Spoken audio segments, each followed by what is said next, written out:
Paragraph type question में पहले paragraph पढ़ना चाहिए या पहले क्वेश्चंस पढ़ लें फिर पैराग्राफ पढ़ें, क्या स्ट्रैटेजी होनी चाहिए। इलेक्ट्रोस्टैटिक्स वाले में इलेक्ट्रोस्टैटिक्स के अच्छे खासे क्वेश्चंस आए हैं। मॉडर्न फिजिक्स आप देखेंगे तो मॉडर्न फिजिक्स के भी नंबर ऑफ क्वेश्चंस जो हैं वो ठीक ठाक आए हैं। केटिजियन थर्मोडायनेमिक्स का जो वेटेज है वो भी अच्छा खासा है इस पेपर में भी, जो कि हमेशा सही रहता आया है। डॉपलर्स और बीट के क्वेश्चन जो हैं मोर देन 50% है। ज्यादातर क्वेश्चन जेईई वालों ने डॉपलर्स बीट पे ही पूछा है। जब आप ये कर रहे हो या ये कर रहे हो तो आपके पास डाउट्स आएंगे। डाउट्स क्लियर करना बहुत जरूरी है।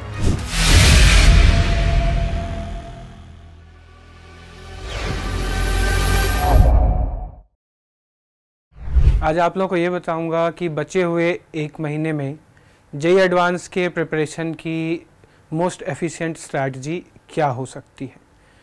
जो लोग अभी जेईई मेंस लिख चुके हैं, मेंस 1 या मेंस 2 उनका अच्छा गया, और जो लोग जेईई एडवांस के लिए तैयार हैं, एक्सपेक्ट कर रहे हैं कि जेईई एडवांस लिखेंगे, ये वीडियो उनके लिए टारगेटेड है। तो सबसे पहले तो अपन ये समझें कि हमें इस वीडियो की ज़रूरत क्या है। हमने मेंस की तैयारी की, मेंस में हमारा बहुत अच्छा स्कोर आया, 99 परसेंटाइल आया, फिज़िक्स में 90 आ गए, केमिस्ट्री में 95 आ गए, तो हमारा तो सब तैयारी हो चुका, हमें तो बस जाके एडवांस का एग्ज़ाम लिखना है। बट ऐसी बात है नहीं। जेईई मेंस और जेईई एडवांस में बहुत सारे डिफरेंसेस हैं। जेईई मेंस और एडवांस का सिर्फ सिलेबस ही सेम है, हम कह ले तो सिलेबस में भी थोड़े से डिफरेंसेस हैं, बाकी बहुत सारी चीज़ें हैं जो अलग अलग हैं। और अगर आप मेंस के तरीके से एडवांस की तैयारी करेंगे तो शायद आप बहुत अच्छा ना कर पाए, या हो सकता है कि आपका सिलेक्शन भी ना हो पाए।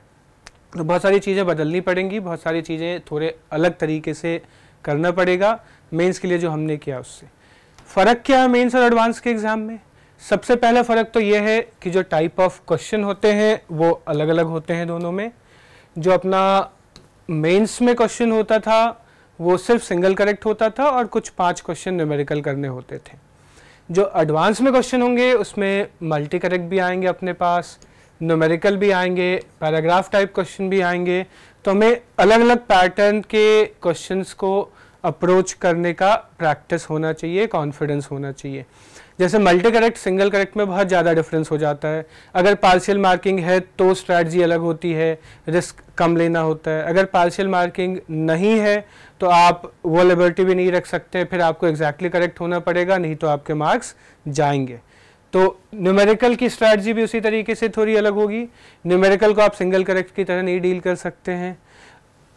पैराग्राफ टाइप क्वेश्चन में पहले पैराग्राफ पढ़ना चाहिए या पहले क्वेश्चंस पढ़ लें फिर पैराग्राफ पढ़ें, क्या स्ट्रैटेजी होनी चाहिए। ये सारी चीज़ें अगर परफेक्ट नहीं हुई तो आपका बहुत सारा टाइम वेस्ट हो सकता है और हो सकता है कि आप नेगेटिव मार्किंग ले आएँ। आपने पैराग्राफ पढ़ा, फिर क्वेश्चन पढ़ा, फिर दोबारा पैराग्राफ पढ़ा। अगर लंबे पैराग्राफ आए, जेईई में जनरली एक पैराग्राफ लेंदी आता है, तो पता चला आप पैराग्राफ पढ़ने में ही 10 मिनट लगा बैठे और उसके बाद बाकी क्वेश्चंस के लिए आपके पास टाइम कम बच रहा है। तो इसीलिए ये स्ट्रैटेजी हमारी सही होनी चाहिए, जो अपन ने शायद मेंस में नहीं सीखा है। दूसरी चीज़ जो एडवांस और मेंस में अलग है वो है नंबर ऑफ क्वेश्चंस का। नंबर ऑफ क्वेश्चंस कम होते हैं एडवांस में। मेंस में हमें 25 करना होता है, मेंस में 18 होते हैं, कभी 19, 20 भी होते हैं। तो हमें सेम 1 घंटे के टाइम में पर सब्जेक्ट सिर्फ 18 या 19 क्वेश्चन करना पड़ता है, लेकिन क्वेश्चन का लेवल भी बदल जाता है। मेंस में जो क्वेश्चंस होते हैं, एक तो सिंगल करेक्ट में टाइम कम लगता है, दूसरा कॉन्सेप्चुअली थोड़ा कम इन्वॉल्व क्वेश्चन होता है, तो हम आराम से कर पाते हैं। मेंस में नेगेटिव मार्किंग भी थोड़ी कम होती है, एडवांस में जहाँ होती है वहाँ थोड़ा ज़्यादा नेगेटिव मार्किंग होता है, तो अपन रिस्क भी थोड़ा कम ले सकते हैं।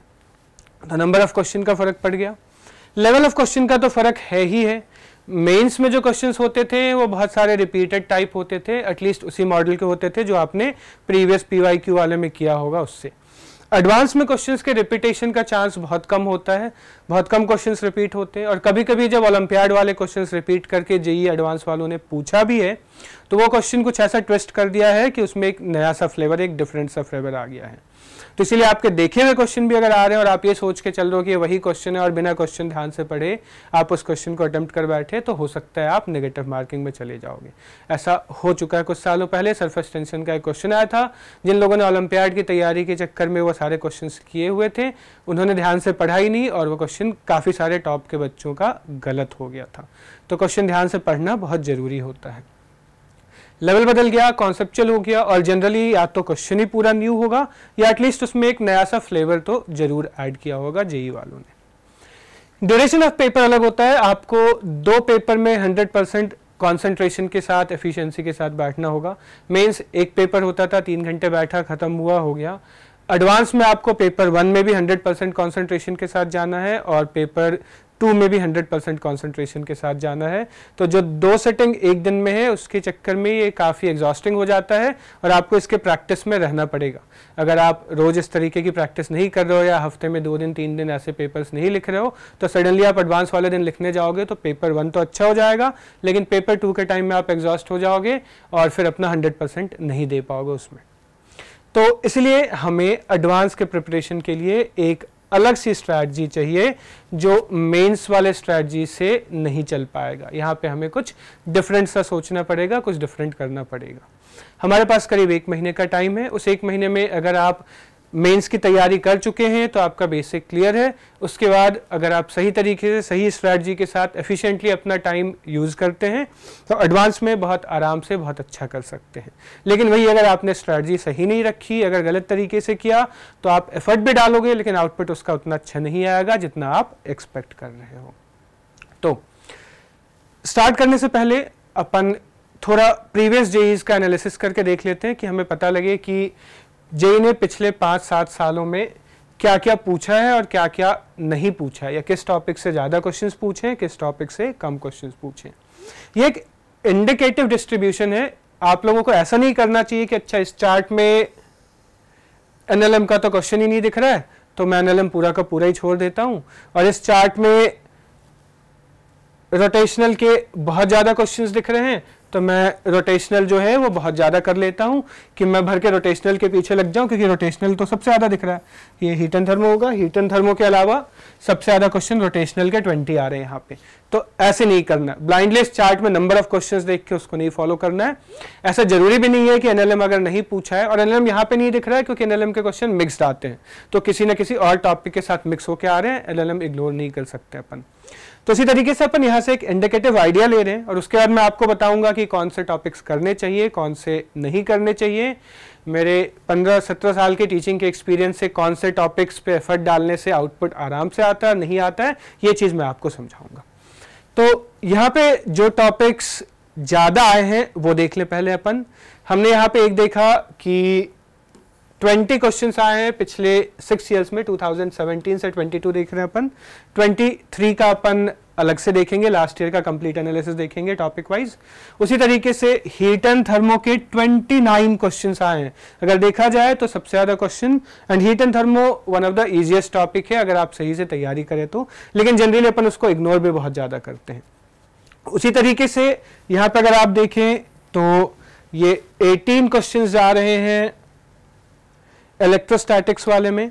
इलेक्ट्रोस्टैटिक्स के अच्छे खासे क्वेश्चंस आए हैं। मॉडर्न फिजिक्स आप देखेंगे तो मॉडर्न फिजिक्स के भी नंबर ऑफ क्वेश्चंस जो हैं वो ठीक ठाक आए हैं। यहाँ पे 20 है, यहाँ पे 17 क्वेश्चंस हैं हमारे पास EMI/AC के। ये वो छोटे छोटे टॉपिक्स हैं जिसमें एफर्ट कम लगता है लेकिन आउटपुट काफ़ी अच्छे से आता है अगर आप सही से तैयारी करें तो एक जनरल आइडिया है जिसमें अपन देख रहे हैं कि कौन कौन से टॉपिक के क्वेश्चंस ज़्यादा आए, कौन कौन से टॉपिक के कम आए। एक चीज़ और जो इस टेबल से हम देख सकते हैं वो ये है कि नंबर ऑफ क्वेश्चंस का डिस्ट्रीब्यूशन कैसा है। जैसे अगर अपन देखें तो यहाँ पे जो आपको ये 3 या 2 या 4 वाले दिख रहे हैं उसमें जनरली ऐसे हुए थे कि पैराग्राफ टाइप क्वेश्चंस आए थे, इसीलिए इसमें नंबर ऑफ क्वेश्चंस ज़्यादा दिख रहे हैं। जो 1-1-1 वाले दिख रहे हैं वो मोस्टली सिंगल करेक्ट या मल्टी करेक्ट या न्यूमेरिकल वाले क्वेश्चंस रहे होंगे यहाँ पे।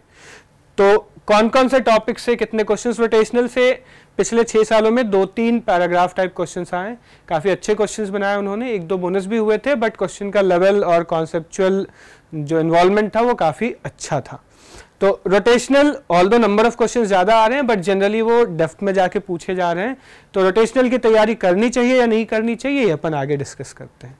उसी तरीके से अगर अपन देखें तो इलास्टिसिटी का डायरेक्ट क्वेश्चन तो नहीं दिख रहा है बट इलास्टिसिटी का क्वेश्चन बाकी चैप्टर्स के साथ मिलके आता रहता है। कभी थर्मल स्ट्रेस में आ जाता है, कभी SHM के टाइम आ जाता है। तो इलास्टिसिटी भी एक ऐसी चीज़ है जिसको हमें इग्नोर नहीं करना चाहिए, बाकी चैप्टर्स के साथ मिलके उसको भी हमें सही तरीके से पढ़ना चाहिए। आगे चलते हैं, ये तो बात हो गई चैप्टर वाइज डिस्ट्रीब्यूशन की। अब अपन सेक्शन वाइज डिस्ट्रीब्यूशन देखते हैं। हमने ब्रॉडली इसको इलेक्ट्रोमैग्नेटिज्म, ऑप्टिक्स, मॉडर्न, ये बेसिक ऑफ फिजिक्स में error analysis and experiments, units and dimensions आ गए। मैकेनिक्स और हीट एंड थर्मो पार्ट्स में डिवाइड कर दिए हैं।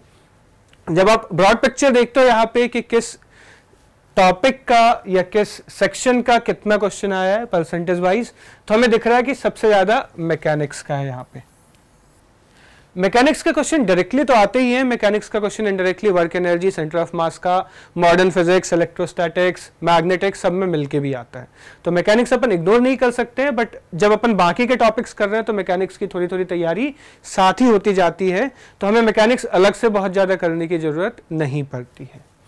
उसी तरीके से इलेक्ट्रोमैग्नेटिज्म जो है वो सेकेंड लार्जेस्ट वाला पार्ट है। यहाँ पे अराउंड 29% वेटेज है इलेक्ट्रोमैग्नेटिज्म का। हीट एंड थर्मो हमने देखा 13% है। हीट एंड थर्मो जो टाइम वाइज है वो काफी कम टाइम लेगा आपको कंपेयर टू इलेक्ट्रोमैग्नेटिज्म या मैकेनिक्स। तो ऑल्दो परसेंटेज में थोड़ा कम दिख रहा है, लेकिन अगर आप इसकी तैयारी करेंगे तो कम टाइम में आपको ये ज्यादा आउटपुट देगा। उसी तरीके से मॉडर्न फिजिक्स 9% दिख रहा है, बट मॉडर्न फिजिक्स के हमारे काफ़ी सारे टॉपिक्स होते हैं जो हमने केमिस्ट्री में ऑलरेडी कवर किया रहता है। हीट एंड थर्मो में आजकल सेकंड लॉ ऑफ थर्मोडायनेमिक्स भी सिलेबस में आ गया है, फर्स्ट लॉ भी अपन केमिस्ट्री में पढ़ते हैं। तो हीट एंड थर्मो और मॉडर्न में बहुत सारे कॉमन वाले टॉपिक्स हैं जो आप यहाँ तैयारी करोगे तो वहाँ मदद मिलेगी, वहाँ तैयारी करोगे तो यहाँ मदद मिलेगी। तो इसलिए ये दोनों टॉपिक जो हैं उस पर हमें एफर्ट डालना चाहिए। तो ये दो चार्ट हो गए जिसके बेसिस पे अपन कंक्लूजन्स डिराइव करेंगे। आगे चलते हैं। ये चैप्टर वाइज डिस्ट्रीब्यूशन का ग्राफ है कि किस चैप्टर से कितने क्वेश्चंस आए हैं ऑन एन एवरेज। तो यहाँ पे भी वही हीट एंड थर्मो हाईएस्ट दिखेगा हमें, रोटेशनल दिखेगा, उसके बाद ज्योमेट्रिकल ऑप्टिक्स का अच्छा खासा वेटेज है, इलेक्ट्रोस्टैटिक्स का अच्छा खासा वेटेज देख रहे हैं अपन यहाँ पे मॉडर्न फिजिक्स का काफी बड़ा बार दिख रहा है, EMI/AC का ठीक ठाक हाइट दिख रहा है, कुछ टॉपिक्स के थोड़े कम दिख रहे हैं लेकिन वो छोटे टॉपिक्स भी हैं, तो ऐसा नहीं है कि उसको अपन इग्नोर कर सकते हैं। तो ये बात हो गई पिछले 6 साल की 2022 तक। अब पिछले साल का ट्रेंड जो था वो मोर और लेस यही था, थोड़ा टॉपिक वाइज डिस्ट्रीब्यूशन बदला है, बट बाय एंड लार्ज अगर अपन देखें तो ट्रेंड वैसा ही चलता आ रहा है। ये लास्ट ईयर के पेपर का एनालिसिस है, जो 2 पेपर 2020-23 में हुए थे उनका एनालिसिस है। इस तरफ मार्क्स लिखे हुए हैं कि कितने मार्क्स के क्वेश्चन आए हैं, और इस तरफ इस बॉर्डर पे नंबर ऑफ क्वेश्चंस लिखे हुए हैं कि कितने क्वेश्चंस आए हैं उस गिवन टॉपिक से। तो यहां भी हमें यही दिख रहा है। मॉडर्न फिजिक्स से 3 क्वेश्चन आए थे 11 मार्क्स के, इलेक्ट्रोमैग्नेटिज्म से 3 क्वेश्चन आए थे 10 मार्क्स के यहाँ पे। उसी तरीके से फ्लूइड मैकेनिक्स से अच्छे खासे नंबर ऑफ क्वेश्चंस आए थे। साउंड के क्वेश्चंस अच्छे खासे हैं, वेव्स में वेव्स ऑन स्ट्रिंग थोड़ा कम जा रहा है बट ठीक ठाक है। केटेजियन थर्मोडायनेमिक्स का जो वेटेज है वो भी अच्छा खासा है इस पेपर में भी, जो कि हमेशा सही रहता आया है। रोटेशनल डायनामिक्स है पीक पे, 3 क्वेश्चंस आए हैं, 11 मार्क्स के क्वेश्चंस आए हैं। काइनेमेटिक्स का भी ठीक ठाक वेटेज था। डायरेक्टली वर्क एनर्जी या सेंटर ऑफ मास का वेटेज यहाँ भी नहीं दिख रहा है, डायरेक्ट वेटेज नहीं दिख रहा है, लेकिन ये टॉपिक्स इनडायरेक्टली बाकी के टॉपिक्स में मिक्स्ड होके आए हुए हैं। तो ये बात हो गई चैप्टर वाइज एनालिसिस की कि किस चैप्टर से किस टॉपिक से कितने क्वेश्चंस आए हैं। अब हम आगे देखते हैं कि तो फिर हमें जेईई के प्रिपरेशन के लिए क्या करना चाहिए। 2 पार्ट्स में डिस्कस करेंगे। पहला अपन ये देखेंगे कि कौन से टॉपिक्स पे, कौन से चैप्टर पे कितना फोकस होना चाहिए, और दूसरा देखेंगे कि तैयारी के दौरान इन अगले 4-5 वीक्स में, 1 महीने में क्या करना चाहिए और क्या नहीं करना चाहिए। तो सबसे पहले वो टॉपिक्स जिस पे सबसे ज्यादा फोकस होना चाहिए, जो टॉप प्रायोरिटी वाले टॉपिक्स हैं अपने, वो मोस्ट इंपॉर्टेंट टॉपिक्स के लिस्ट में केटेजियन थर्मोडायनेमिक्स सबसे ऊपर, 12% वेटेज ऑन एन एवरेज। और केटेजियन थर्मोडायनेमिक्स की प्रिपरेशन करने में आपको केमिस्ट्री के भी बहुत सारे टॉपिक्स का भी हेल्प मिलेगा, तो इसीलिए यहाँ सबसे ज्यादा फोकस करना है अपने को। ये 12% वेटेज रखता है। जरूरी नहीं कि इस साल भी 12 आए, बट एटलीस्ट पिछले 5-6-7 साल का ट्रेंड जो अपन देख रहे हैं उसके हिसाब से ये वेटेज वाइज तो इंपॉर्टेंट टॉपिक है ही। सेकंड मॉडर्न फिजिक्स, ये दोनों अपन ने टॉप पे इसलिए रखा है क्योंकि ये दोनों अपन केमिस्ट्री फिजिक्स दोनों में कवर करते हैं, तो करना आसान होता है। तो given the amount of hours you spend, output of marks will be more. जितना आप टाइम लगाओगे और जितना आपको इसका फायदा मिलेगा वो ज्यादा होगा कंपेयर टू बाकी के दूसरे टॉपिक्स। ज्योमेट्रिकल ऑप्टिक्स एक इंडिपेंडेंट सा टॉपिक है जिसका आगे पीछे बाकी टॉपिक से बहुत ज्यादा रिलेशन नहीं होता है और इससे भी कॉन्सिस्टेंटली क्वेश्चंस आ रहे हैं 2016-17 से अभी तक। तो ज्योमेट्रिकल ऑप्टिक्स करना है। वेव्स हमने देखा पिछले साल साउंड वेव्स के अच्छे खासे क्वेश्चन थे, उससे पहले भी वेव्स, स्ट्रिंग वेव और साउंड वेव के क्वेश्चंस आ रहे थे। वेव्स में भी जो इंपॉर्टेंट वाले पार्ट्स हैं वो डॉपलर्स एंड बीट्स वाले हैं। आप अगर पीवाईक्यू उठा के देखोगे, जो आपको एलन में बुकलेट मिली होगी, तो आप देखोगे कि पीवाईक्यू में डॉपलर्स और बीट के क्वेश्चन जो हैं मोर देन 50% हैं। ज्यादातर क्वेश्चन जेई वालों ने डॉपलर्स बीट पे ही पूछा है और उससे पहले वाले जो टॉपिक्स हैं उसका थोड़ा कम वेटेज है और क्वेश्चंस आए भी हैं तो बेसिक क्वेश्चंस आए हैं। तो आप वेव्स की तैयारी करने जब बैठो तो आप ये मत करो कि शुरू से अंत तक पूरा पीएचडी कर डाला उस पर। आप एक बार पीवाईक्यू देखो। पीवाईक्यू बहुत अच्छा रेफरेंस है ये जानने के लिए कि किस टॉपिक में कौन सा सबसेक्शन का सब टॉपिक इंपॉर्टेंट है और कौन सा टॉपिक पे बहुत ज्यादा वेटेज नहीं डालना है। जैसे एग्जाम्पल समझिए तो करंट इलेक्ट्रिसिटी में हमें लगता है कि सर्किट सॉल्विंग बहुत इंपॉर्टेंट है, लेकिन जब आप करंट इलेक्ट्रिसिटी का पीवाईक्यू देखोगे तो आपको दिखेगा उसमें कि डिवाइसेस पे ज्यादा क्वेश्चंस आए हैं और सर्किट सॉल्विंग के क्वेश्चंस एक भी ऐसे आए नहीं है जिसमें 3-4 से ज्यादा इक्वेशन, इवन 4 इक्वेशन लिखना पड़े, वैसा कोई भी नहीं आया। 2 से 3 इक्वेशन में बेसिक सर्किट सॉल्विंग के क्वेश्चंस आए हैं। तो बाकी जो भी अपन इन्वॉल्व वाला केवीएल केसीएल वाला प्रैक्टिस करते हैं वो कम चांसेस हैं जेई में आने के, और जो डिवाइसेस अपन थोड़ा इग्नोर करके चलते हैं उसके ज्यादा चांसेस हैं आने के। उसी तरीके से एरर्स एंड एक्सपेरिमेंट बहुत इंपॉर्टेंट टॉपिक है, अपन जनरली इग्नोर कर देते हैं। बहुत इजी सवाल आते हैं। अगर आप एरर्स और एक्सपेरिमेंट्स के प्रीवियस क्वेश्चंस भी अच्छे से लगा लो तो ये सफिशिएंट है। थोड़ा बेसिक आइडिया होना चाहिए। जेई में लिस्ट ऑफ एक्सपेरिमेंट्स दिए हुए हैं, एनसीईआरटी का लैब मैनुअल अवेलेबल है जिससे आप पढ़ सकते हैं। एरर एनसीईआरटी के टेक्स्ट बुक से पढ़ सकते हैं, सफिशिएंट है, जितना उसमें लिखा हुआ है उसी पे क्वेश्चंस आते हैं। तो ईजी टॉपिक है, आराम से किया जा सकता है, फ्री के मार्क्स हैं। और डायमेंशनल एनालिसिस तो सिर्फ यहाँ नहीं, बाकी किसी भी चैप्टर के क्वेश्चन में भी लगते हैं। बहुत बार आप डायमेंशनल एनालिसिस से 1-2 ऑप्शंस को इग्नोर कर सकते हो, एलिमिनेट कर सकते हो कि ये नहीं होंगे।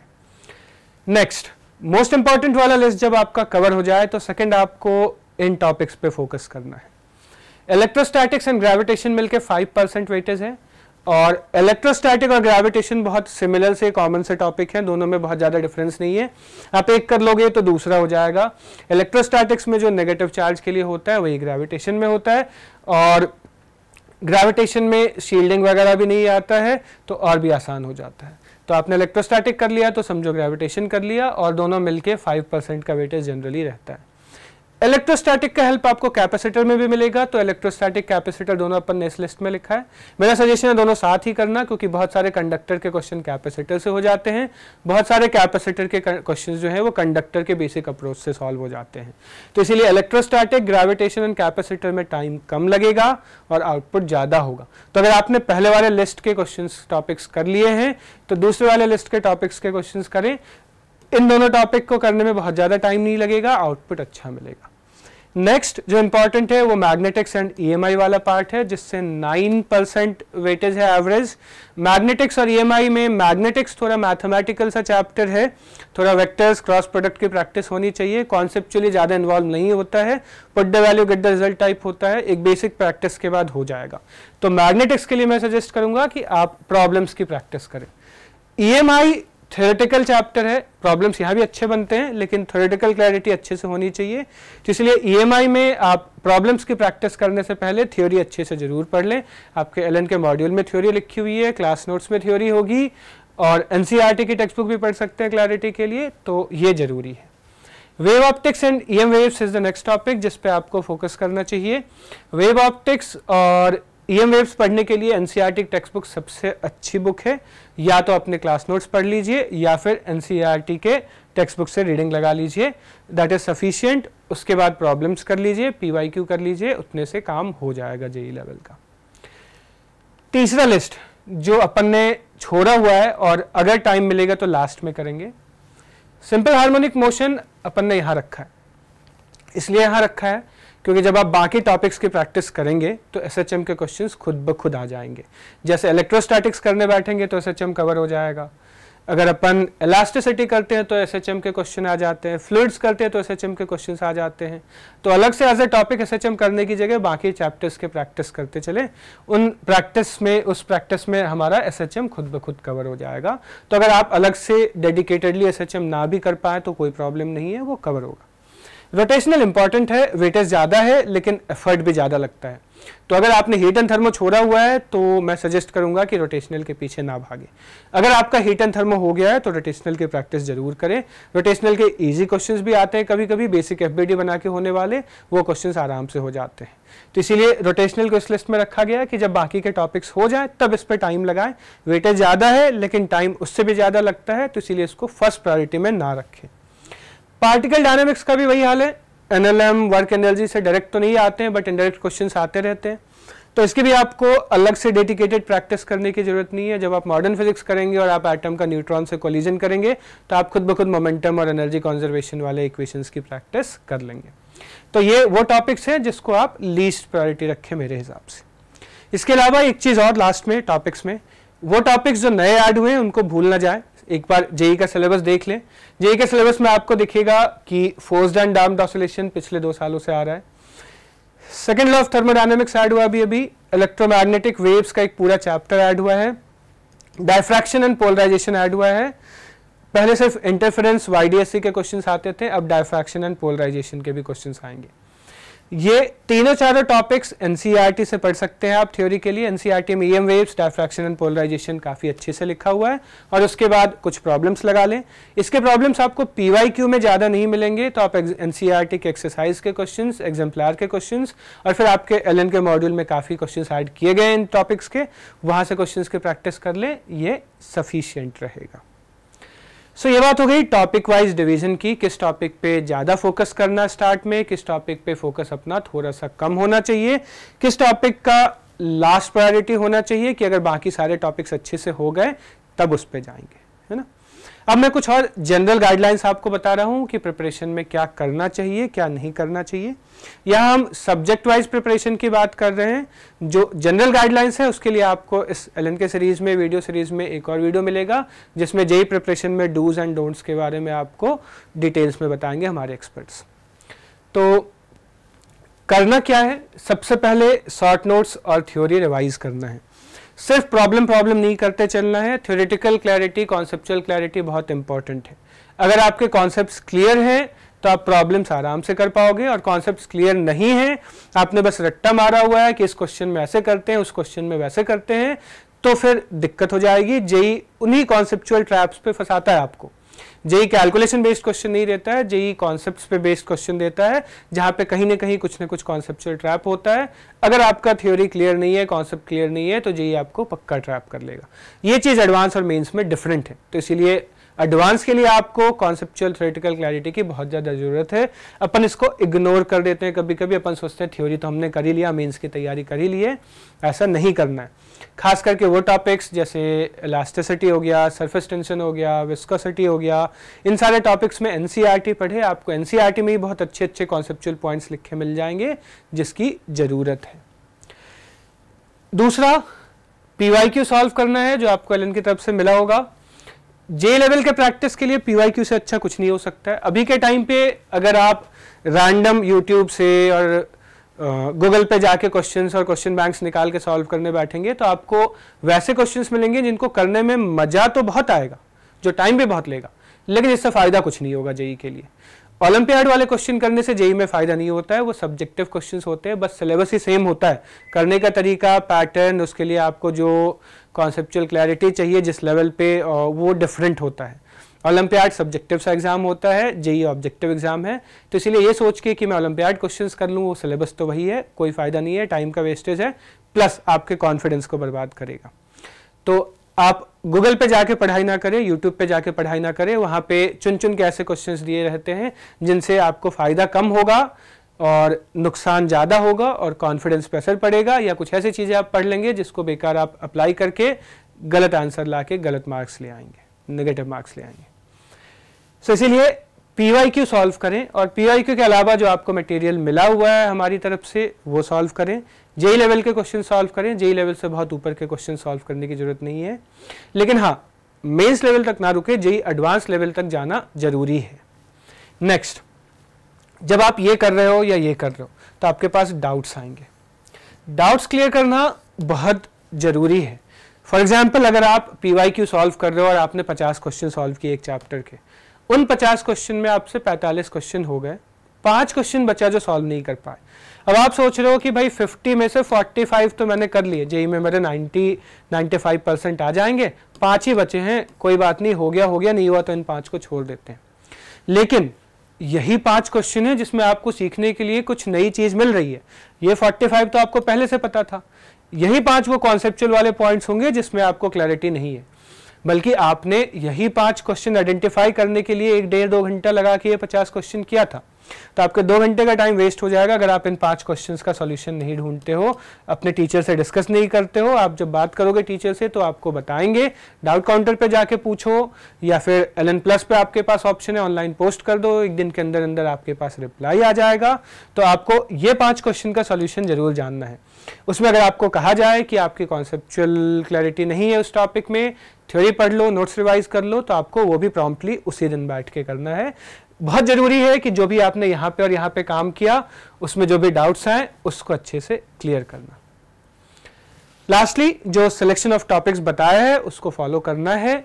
अगर अपन रैंडमली किसी भी टॉपिक को लेके स्टार्ट हो जाए, अपन ईगो पे ले लेते हैं कि रोटेशनल तो मैं करके रहूंगा और रोटेशनल के पीछे 1 हफ्ते लगा देते हैं। उसके बाद अगर इजी क्वेश्चन आता है तो सभी कर लेते हैं, टफ आता है तो सभी फंस जाते हैं, कभी कभी बोनस हो जाता है और आपका पूरा 1-2 हफ्ते का एफर्ट बर्बाद हो जाएगा।